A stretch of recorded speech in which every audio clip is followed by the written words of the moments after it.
네, 여러분 안녕하십니까. 6월 17일 목요일 아침입니다. 6월 17일 목요일 아침 매일 성경 묵상 함께 나누겠습니다. 오늘은 잠언 25장으로 넘어가서 1절부터 14절 말씀인데요. 제가 3절까지 봉독해 드립니다. 이것도 솔로몬의 잠언이요 유다 왕 히스기야 신하들이 편집한 것이니라. 이를 숨기는 것은 하나님의 영화요 이를 살피는 것은 왕의 영안이라.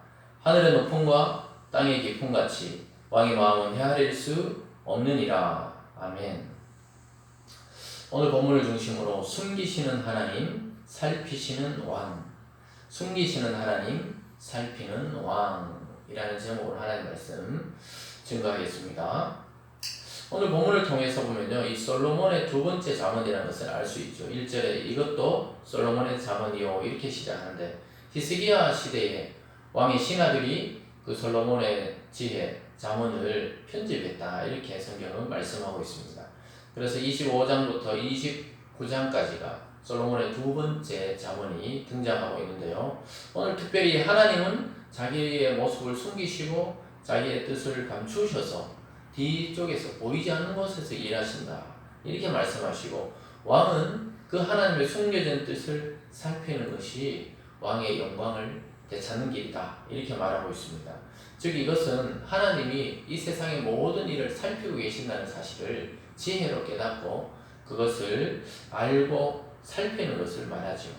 그래서 오늘 첫 번째로 하나님의 영광과 왕의 영광에 대해서 1절에서 3절까지 말씀하는데요. 2절에 이런 말씀이 있죠. 이를 숨기는 것은 하나님의 영화요 감추어진 하나님의 뜻이 있다는 것입니다. 여러분, 세상에 우연히 일어나는 것이 아니고 하나님의 뜻이 모든 이 사건과 사고 속에, 이 인간의 삶 속에 하나님의 뜻이 있다는 겁니다. 그래서 우리는 하나님의 그 계시의 말씀, 성경을 잘 주의해서 듣고 묵상하고 하나님의 뜻이 무엇인지, 나를 향한, 가정을 향한, 공동체를 향한, 또 우리 나라를 향한 하나님의 뜻은 무엇인지 살피는 것이 지혜로운 자라고 이야기합니다. 더구나 왕은 더더욱 말할 필요도 없다고 말하죠. 2절 끝에 보면 이를 살피는 것은 왕의 영안이라. 하늘의 높음과 땅의 깊음같이 왕의 마음은 헤아릴 수 없느니라. 이 말은 하나님을 닮아서 헤아릴 수 없는 하나님의 지혜를 닮았다고 사람들이 칭송할 정도로 지혜를 갖춰야 된다는 것입니다.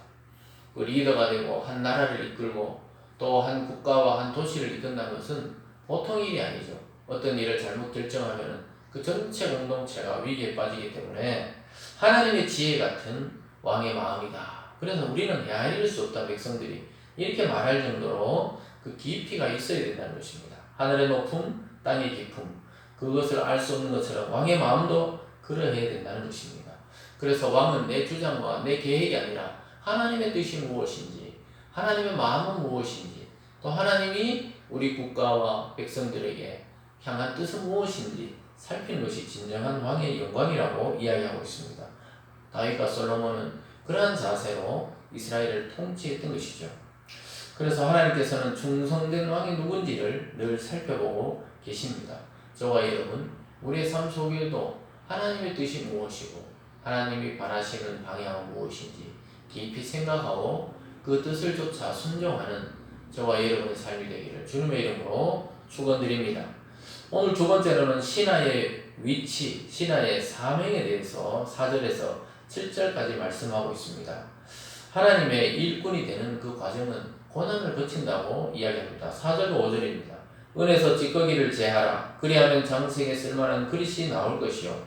왕 앞에서 악한 자를 제하라. 그리하면 그의 왕위가 의로 말미암아 견고히 서리라.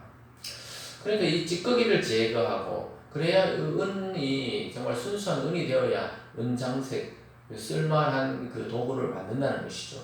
그래서 찌꺼기를 제거해야 돼요. 옆에 있는 철이나 또는 금속 이런 것들을 뜨거운 불에, 붉은 불에 넣어서 깨끗하게 하는 것처럼 하나님의 앞에 왕은 자기 앞에 악한 자를 제거해야 됩니다.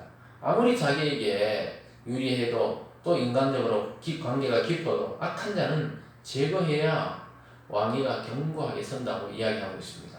그래서 충성된 사람, 말씀과 고난으로 준비된 사람을 써야 하는 것입니다. 여기서 은이 찌꺼기를 제할 때 뜨거운 풀무불에서 녹아지듯이 우리 인생의 겸손은 우리의 고난과 또 하나님의 연단을 통해서 고난과 말씀을 통해 인간은 준비되기 때문입니다. 그래서 무가치한 시간과 삶, 이거는 우리가 철저하게 제거해 나가야 됩니다. 또한 신하의 사명은 스스로 낮추라고 이야기합니다. 6절과 7절입니다. 왕 앞에서 스스로 높은 치 하지 말며 대인들의 자리에 서지 말라. 이는 사람이 내게 이리로 올라오라고 말하는 것이 내 눈에 보이는 귀인 앞에 저리로 내려가라고 말하는 것보다 나음이니라. 그러니까 왕 앞에서조차 의스대고 교만하고 잘난 체한다. 그런 왕이 완전히 낮춘다는 거예요. 이 미련한 신하라고 해서 낮추면 얼마나 민망하겠냐. 그래서 아예 낮은 자리에 가서 앉는 것이 지혜로운 사람이라고 이야기하고 있습니다. 그러면 왕이 정말 필요하면 기꺼이 그를 높일 것입니다. 우리 인간의 모습이 바로 하나님 앞에 마찬가지입니다. 인간이 뭔가 대단한 것처럼 또 하나님 없이 살아갈 수 있을 것처럼 그렇게 교만하게 행동하는데요. 그러면 하나님이 철저히 계속 낮추십니다. 그런 정말 우리 지혜로 지식으로 할 수 없다고 하나님만이 나의 왕이시고 나의 길을 아시는 분이라고 이렇게 고백하고 하나님께 기댈 때 하나님이 그런 사람을 존귀한 자리로 옮겨주신다고 이야기하고 있습니다. 사랑하는 여러분, 우리는 철저하게 하나님의 자녀이지만 또한 말씀에 순종해서 살아가야 되는 하나님의 종들처럼 그런 자세로 살아가야 합니다. 종은 주인을 앞설 수 없습니다. 주인 앞에 자랑할 것이 없어요. 철저하게 겸손하게 우리를 낮추고 하나님의 일들을 통해서 또 우리 일을 통해서 하나님의 일들이 이루어지도록 또 고난과 말씀을 통해 내 자신이 아주 숙련된 하나님의 종이 될 수 있도록 그렇게 살아가야겠습니다. 오늘 마지막 세 번째로 보면요. 하나님 앞에 말의 소양을 갖추라고 이야기합니다. 언어 생활에 대해서 이야기하는데요. 비판의 말에 대해서 8절 9절입니다. 너는 서둘러 나가서 다투지 말라. 마침내 내가 이웃에게 욕을 보게 될 때 내가 어찌할 줄 알지 못할까 두려우니라.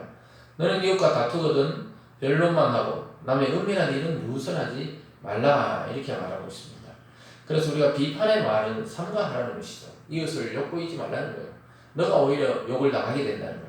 10절에도 듣는 자가 너를 꾸짖을 터이요 또 내게 대한 악평이 내게서 떠나지 아니할까 두려우니라. 너가 많은 사람에 대해서 악평하고 비판하고 다니면 오히려 다른 사람은 너를 나쁜 자다 또 너에 대해서 악평하고 다닌다는 거예요. 그래서 남에게 들은 비밀을 은밀한 것들은 누설하지 말라고 말하고 있습니다. 언어적인 생활에서 우리 굉장히 주의해야 되죠. 하나님이 계속 강조하는 것은 언어를 통해서 독이 나가기도 하고 때로는 언어를 통해 축복이 나가기도 한다고 이야기하고 있습니다. 특별히 하나님의 사람들은 우리 입술의 말이 복이 되기도 하고 저주가 되기도 하기 때문에 말의 소양을 갖추라고 이야기하고 있습니다. 거기서 비견해서 11절 12절에는 경우에 합당한 말이 얼마나 아름다운지 이야기합니다. 11절입니다. 경우에 합당한 말은 아로 새긴 은쟁반의 금사관이라. 슬기로운 자의 책망은 청종하는 귀에 금고리와 정금 장식입니다.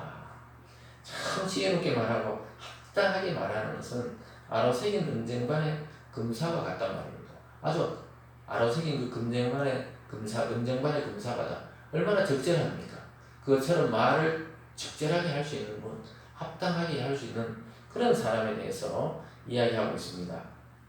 그래서 아무리 금사와 같은 말이라도 또 그 담겨 있는 것이 은쟁반이 아니라면 그것이 빛이 나지 않는 것처럼 우리의 인격을 통해 하나님께 받은 그 말씀을 정화해서 타인에게 축복과 사랑의 말을 전할 때 참 경우에 합당하다, 정확한 말이다 이 말이죠.